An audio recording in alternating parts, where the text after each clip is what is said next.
ہم اس مقام پر آ گئے جہاں پر ان دونوں بچوں کی قبر ہے۔ واقعہ سنا ہوا ہے نا، جب ہم زیارت پڑھتے ہیں تو جملہ سنیے گا، السلام علیکما ایہما المظلومان القتیلان بأرض کربلا، السلام علیکما علی الشہیدان فی نصرت دین اللہ۔ اے عزیزو، زیارت کا جملہ سینے کو پاش پاش کر دینے والا جملہ ہے۔ سلام ان دو مظلوم بچوں کو ہے جنہیں غربت کے عالم میں شہید کیا گیا۔ عزیز واقعہ سنا ہوا ہے نا کہ جب جناب مسلم نکلے تھے تو ساتھ میں جناب مسلم کے دو بچے تھے، ایک رہنما تھا۔ جناب مسلم شہید کر دیے گئے۔ جناب مسلم نے اپنے ان دونوں بچوں کو شرح قاضی کے حوالے کر دیا تھا، شرح کے حوالے کر دیا تھا کہ جب میں شہید ہو جاؤں گا نا تو ان بچوں کو ان کے وطن واپس پہنچوا دینا۔ شرح نے کیا کیا معلوم ہے؟ یہاں سے کوفہ نزدیک ہے، کوفے کی طرف ایک قافلہ جا رہا تھا۔ بچوں سے کہا کہ دیکھو وہ قافلہ جا رہا ہے، میں تمہیں لے کے نہیں جا سکتا چونکہ کوفے کے حالات بہت زیادہ خراب ہیں، وہ دیکھو وہاں پر قافلہ جا رہا ہے، تم کسی طریقے سے پہنچ جاؤ۔ بچے تھے نا، چھوٹے چھوٹے بچے تھے۔ ابھی جب ہم لوگ قافلے میں آئے ہیں، اگر کوئی 10 سال 11 سال کا بچہ ہو، اگر قافلے سے چھوٹ جائے اس کی کیا کیفیت ہوگی؟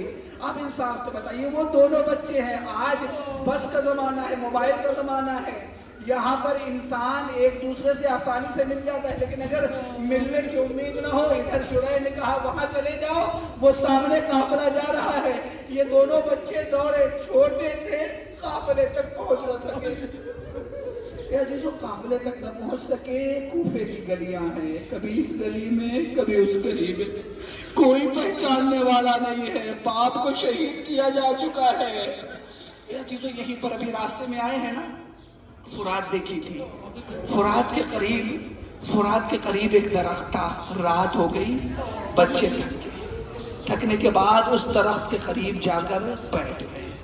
دونوں بھائی نے گفتگو شروع کیا، کوئی نہیں ہے، خدا کسی کو یہ دن نہ دکھائے جو جناب مسلم نے دیکھا، ان کے بچوں نے دیکھا۔ مسلم کوفے میں تنہا، مسلم کے بچے اس مقام پہ تنہا، کوئی نہیں ہے، صرف دونوں بھائی ہیں، محمد و ابراہیم۔ محمد ابراہیم نے وضو کیا، وضو کرنے کے بعد نماز ادا کی، نماز ادا کر لی۔ معلوم ہے بچوں کو، بچے سمجھدار ہیں، معلوم ہے باپ شہید ہو چکا ہے، مجھے ماں کی خدمت میں جانا ہے، مجھے ماں کے پاس پہنچنا ہے، کوئی راستہ نہیں ہے۔ بچے بہت پریشان ہیں، کوئی راستہ نہیں، سوچ رہے کیا کریں، اس لیے کہ حالات پرآشوب ہے، اگر ہم واپس جائیں گے تو ہم کو پھر سے پکڑ کر قید کر دیا جائے گا۔ سوچ رہے ہیں کیا کریں۔ دیکھا کہ اگر کوئی اور دیکھ لے گا تو ہمیں پکڑ کر سالم کے حوالے کر دے گا۔ درخت پہ چڑھ گئے، پیڑ پر چڑھ گئے اور اس کے بعد سے خود کو پتھروں سے چھپا لیا۔ ایک کنیز آئی برتن دھلنے کے لیے۔ میں بہت جلدی اس مصیبت کو بیان کرنا چاہ رہا ہوں جو ان بچوں نے کمسنی میں اس مصیبت کو برداشت کیا ہے۔ روایت کا جملہ ہے کہ کنیز نے جب دیکھا برتن دھلتے ہوئے، بچے پیڑ پر تھے، پانی میں ان دونوں بچوں کی تصویر دکھی۔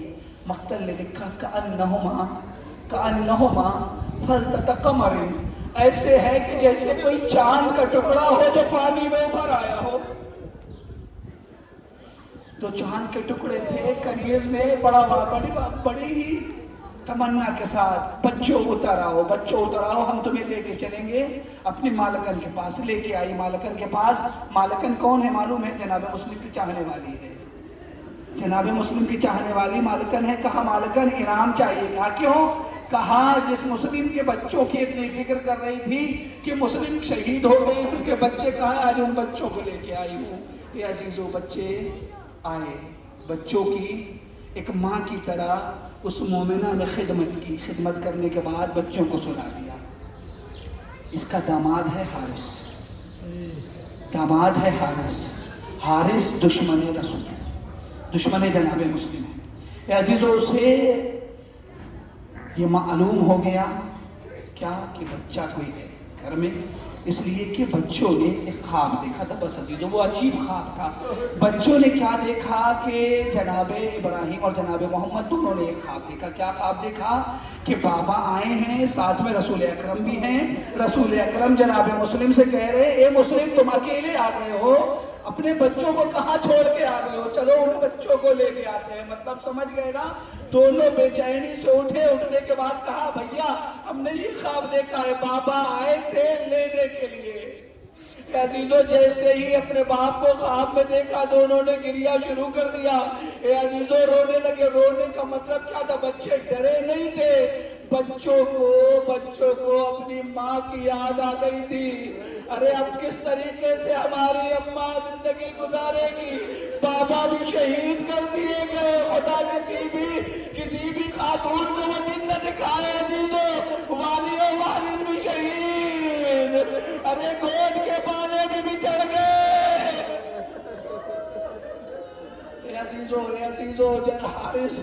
حارث نے جیسے ہی آواز سنی گریے کی نا، یہ دونوں بچے باہوں میں باہیں ڈال کے رو رہے ہیں۔ حارث ملعون دوڑ کر گیا، جانے کے بعد دونوں بچوں کے ساتھ عجیب بے ادبی کیا۔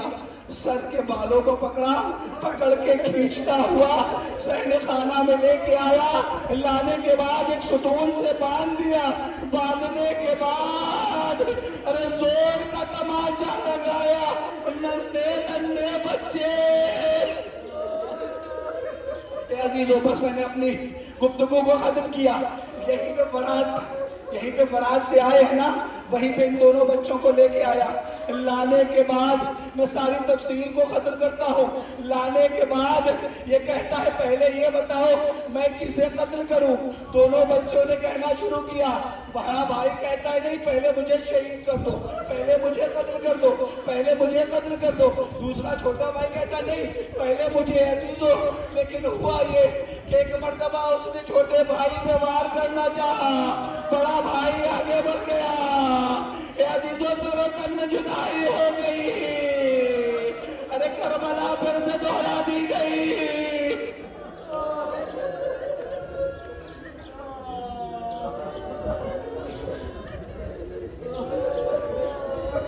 السلام علیکم یا قرۃ عین رسول اللہ، السلام